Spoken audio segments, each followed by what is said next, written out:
مذاکرات کے لیے پاکستانی وفد آج تہران پہنچ رہا ہے۔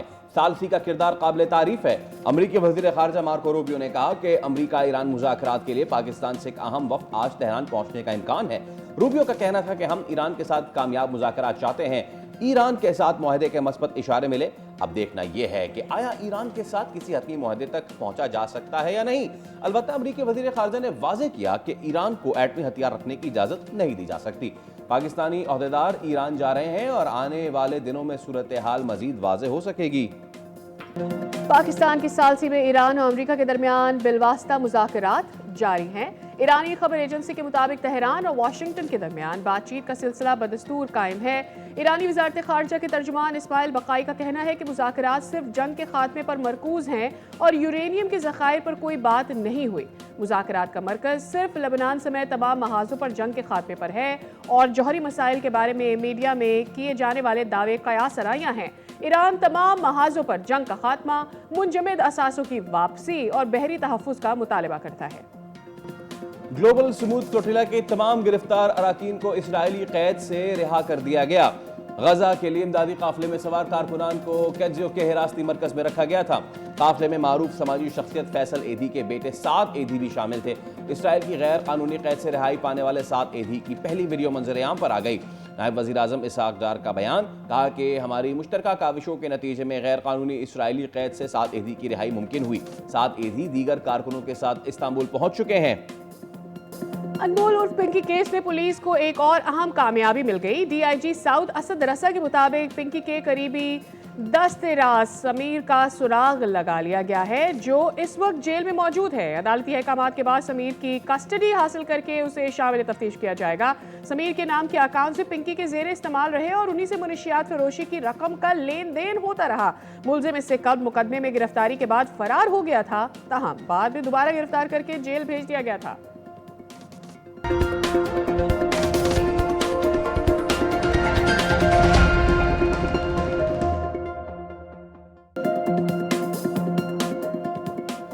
السلام علیکم، صبح بخیر، خوش آمدید۔ دنیا بول ہے کے ساتھ میں ہوں سید فیصل کریم اور میں ہوں سعدیہ سامسن۔ امید کرتے ہیں کہ آپ کی صبح کا آغاز اچھا ہوا ہوگا اور اچھا ہونا بھی چاہیے، کیونکہ عید بس اب قریب ہی آ گئی ہے اور سب کی عید کی تیاریاں I'm sure شروع ہو چکی ہیں۔ جن لوگوں کے جانور ابھی تک گھر نہیں آئے ہیں وہ ابھی تک منڈیوں کا راستہ لیے ہوئے ہیں، اینڈ I'm sure عوام خوش ہیں کہ obviously یہ ایک سیلیبریشن ہے اور سنت ابراہیمی ہے جس کا فریضہ ہم سب چاہتے ہیں کہ ہم انجام دے سکیں، تو ایسے میں منڈیوں میں خاصا رش ہے۔ جی ہاں، منڈیوں میں خاصا رش ہے۔ خریداروں کو مویشی منڈی میں جانوروں کے ریٹ جو ہیں وہ تاحال سمجھ نہیں آ رہے، زیادہ ہی محسوس ہو رہے ہیں، اور افواہیں تھی کہ عید کے آخری دنوں میں جانوروں کی قیمتیں گر جائیں گی۔ ویل یہ افواہیں ہر سال ہوتی ہیں، ایسا ہوتا کچھ نظر آتا نہیں ہے۔ یہ تو قسمت کی بات ہوتی ہے، کسی کے ٹائم کسی کے ہاتھ کسی کوئی ریٹ کا جانور لگ جائے۔ بھاؤ تاؤ میں لوگ مصروف عمل تو دکھائی دے رہے ہیں۔ کرنا ایک الگ سکل ہے جو شاید جس کو آتا ہے اس کا فائدہ ہو جاتا ہے۔ آپ کا جانا ہوا ہے ابھی تک منڈی؟ کیونکہ میرا اس بار تو ابھی تک جانا نہیں ہوا، بٹ آئی ایم شیور ہم اپنے ویورز کو ضرور منڈی لے کر جائیں گے اور دکھائیں گے کہ ہم یہ جو باتیں کر رہے ہیں آگے چل کر سم ڈے، کہ یہ جو ہم باتیں کر رہے ہیں اتنی کہ بھائی جانور سستا ہے، مہنگا ہے، تو آپ کو یقین دلا دیں گے کہ جانور کے کیا ریٹ چل رہے ہیں۔ آل رائٹ، جب ہم بات کر رہے ہیں ریٹس میں گرما گرمی کی، تو اصل والا موسم ہے اس میں بھی کافی گرما گرمی رہے گی۔ موسم کا خیال آ ہی گیا ہے ذہن میں، تو اس پہ بات کر ہی لیتے ہیں۔ عید الاضحیٰ کی آمد کے ساتھ ہی ملک بھر میں موسم ایک بار پھر سخت رخ اختیار کرتا دکھائی دے رہا ہے، اور کیا کہتا ہے محکمہ موسمیات؟ کہتا ہے کہ عید کے دنوں میں شدید ہیٹ ویو کی پیش گوئی کی ہے اور شہریوں کو محتاط رہنے کی ہدایت جاری کی ہے۔ بالکل، تازہ پیش گوئی یہ ہے کہ 25 مئی سے ایک ہائی پریشر سسٹم ملک میں داخل ہونے کا امکان ہے، جو 26 مئی تک مزید شدت اختیار کر لے گا، اور پھر 25 سے 31 مئی کے دوران جو ہے وہ شدید ہیٹ ویو کا سامنا ہو سکتا ہے۔ ایسے میں اب یہ ہمیں ذہن میں رکھنا ہے کہ اسی بیچ عید کے ڈیز بھی آ رہے ہیں، اور پھر آپ کے جانور بھی ہوں گے، قربانی بھی کرنی ہے، خواتین نے تیار بھی ہونا ہے، کچن کا رخ بھی کرنا ہے، کھانے وانے بھی بنانے ہیں۔ تو پری ٹائم دنیا بول ہے کہ ٹیم نے آپ کو یہ بتا دیا ہے کہ بھائی گرمی آنے والی ہے، آپ کو جو بھی پریکاشنز لینی ہے، جو انتظامات کرنے ہیں، بندوبست کرنے ہیں، آپ کر لیجیے۔ اور ایک اچھی خبر یہ سرفیس ہوئی کل کہ عالمی دباؤ کے بعد گلوبل سمود فلوٹیلا کے حراست میں لیے گئے تمام امدادی کارکنوں کو اسرائیلی قید سے رہا کر دیا گیا ہے۔ امدادی قافلے میں معروف سماجی شخصیت فیصل ایدھی کے بیٹے 7 ایدھی بھی شامل تھے، اور غیر قانونی قید سے رہائی پانے والے 7 ایدھی کی پہلی ویڈیو بھی اب سامنے آ گئی ہے۔